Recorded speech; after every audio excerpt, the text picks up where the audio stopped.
Como criar um formulário no ClickUp? Seja muito bem-vindo, muito bem-vinda ao canal do Clique Domina, o canal que você vai aprender a clicar e a dominar os seus processos com o ClickUp. Então, bora para a telinha aqui, a gente vai compartilhar a nossa tela do ClickUp e nós vamos ensinar vocês como criar um formulário dentro do ClickUp. Então, primeiramente, você precisa ter o seu workspace, que é o quê? Sua área de trabalho dentro do ClickUp.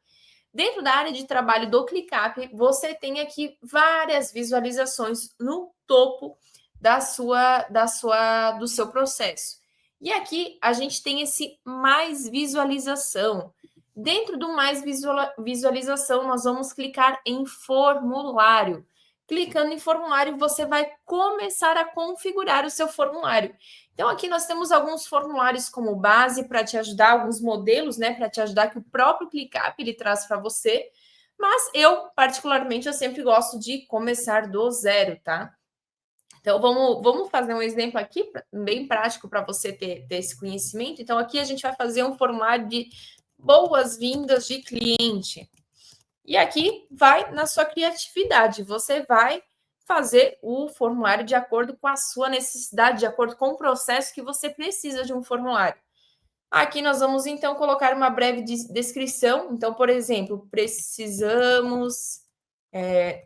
Vamos colocar diferente. Essas informações são confidenciais e exclusivas para uso de fins administrativos. Pronto. Vamos só corrigir aqui essas letrinhas. Não tá dando. Enfim, vamos lá. Aqui, então, a gente vai adicionar a nossa primeira pergunta. Aqui tem um segredo para você. A primeira pergunta, eu sempre gosto de colocar o nome da tarefa, ou seja, quando o cliente preencher o formulário, automaticamente ele vai criar uma tarefa como base para mim. Então, aqui eu sempre gosto de definir o nome da tarefa primeiro, para que não venha uma tarefa com um monte de código, um monte de informação que vai confundir vocês. Então, muito cuidado com isso. Então, é muito simples. Vou fazer novamente aqui, adicionar uma pergunta. Aqui a gente vem em propriedades de tarefa e nome da tarefa. Aqui, nome da tarefa, a gente vai colocar seu nome. Nós vamos deixar essa tarefa, então, essa pergunta, então, como obrigatório e para o cliente preencher. Agora eu quero criar uma outra pergunta que seja com uma única opção. Então, nós vamos criar uma lista suspensa. Vamos supor aqui, informe seu gênero. Aí aqui nós vamos colocar feminino, masculino.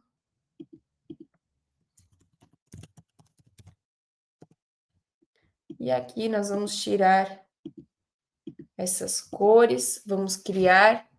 Pronto. Aqui também, todos que tiver esse asteriscos aqui do lado é porque é obrigatório. Muito cuidado para não deixar como obrigatório informações que talvez o cliente possa não ter. Como, por exemplo, e-mail da empresa. Nem todo mundo talvez tenha o e-mail da empresa, então toma muito cuidado com essas informações. Aqui, então, é muito simples, o cliente só vai preencher.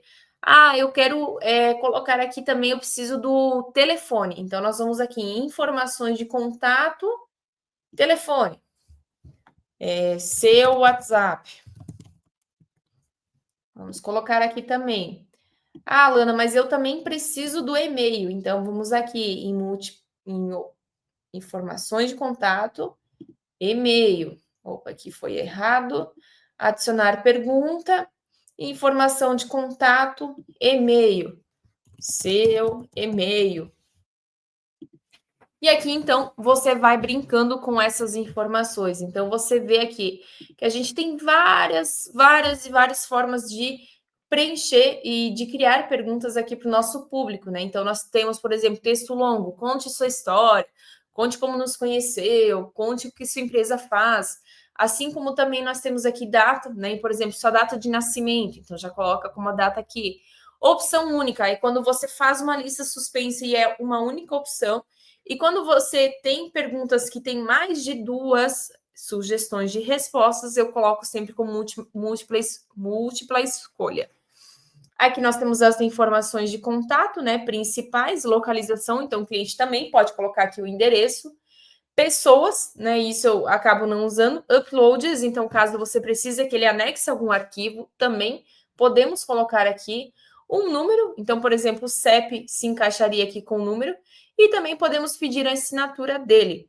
E aqui a gente pode usar esse bloco de informações para dividir sessões. Então, aqui minha, sua empresa. Então, vou dividir esse bloco. Quero aumentar a letra aqui, então vou clicar, vou selecionar a letra, vou deixar ela em negrito, eu posso deixar ela aqui com amarelo no fundo, posso deixar ele com verde, rosa, da cor que você mais gosta. E o texto eu quero deixar grande, Helena, eu quero deixar grandão. Então, olha só como é que fica. Então, ele vai dividir a sessão, tá? Ele é o bloco de informações. E aqui, então, em configurações, a gente pode atribuir essa tarefa para alguém, ou seja, quando você receber uma resposta, vai automaticamente atribuir a tarefa a esse responsável que você vai definir aqui. E dependendo do seu plano, você também consegue manter aqui como uma coluna, que ó, eu não consigo aqui porque eu estou num plano gratuito, e também consigo adicionar uma capa e também adicionar uma logo aqui. E é muito simples, gente. Aqui é só a gente copiar o link. Vamos abrir uma nova aba aqui, colar o link, vou responder testando. Aqui vamos testar também para vocês verem. 489999. Informe seu gênero mulher. Ó, tá vendo como é que ficou dividido aqui a sessão? Aqui eu posso adicionar outras perguntas. teste@teste.com. E vou enviar aqui. Então, esse formulário, ele é bem interessante para você usar. E aqui, automaticamente, dentro da lista, você vai receber a resposta. E clicando dentro dele, você tem as informações que eu preenchi dentro desse formulário. Então, se você gostou dessa aula, se você curtiu esse vídeo, se fez sentido para o seu negócio, comenta aqui embaixo, compartilha, não deixa de curtir, ativa o sininho que a gente vai trazer mais aulas como essa para te ajudar a definir os seus processos e estruturar a sua empresa.